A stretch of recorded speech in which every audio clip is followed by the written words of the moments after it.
Ovation honorifique à l'aéroport international de Ouagadougou pour le premier Burkinabé consacré docteur honoris causa de l'année 2025.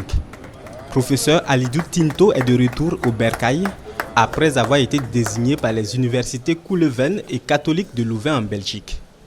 Il s'agit là de la plus haute distinction à l'échelle internationale qu'une université attribue à des chercheurs ou enseignants-chercheurs.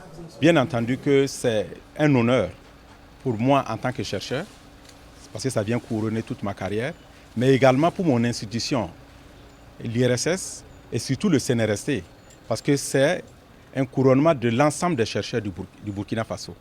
Alors, si vous avez suivi mon intervention, j'ai insisté sur le fait que c'est la résilience qui a été également récompensée et honorée.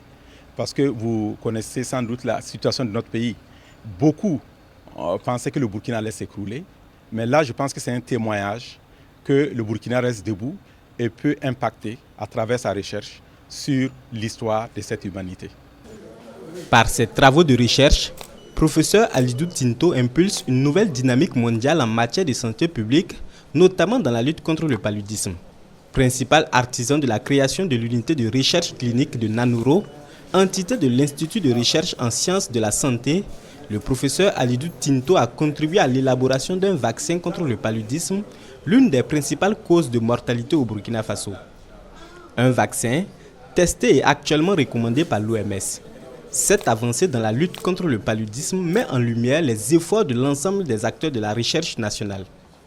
Déjà, le CNRST s'est distingué à travers ses différents chercheurs, les prix que les différents chercheurs ont obtenus. Cette distinction va nous apporter encore plus d'aura sur le plan international.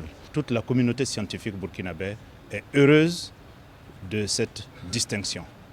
Professeur Alidou Tinto est fait docteur honoris causa lors de la célébration conjointe des 600 ans des universités Couleven et catholiques de Louvain le 3 février dernier.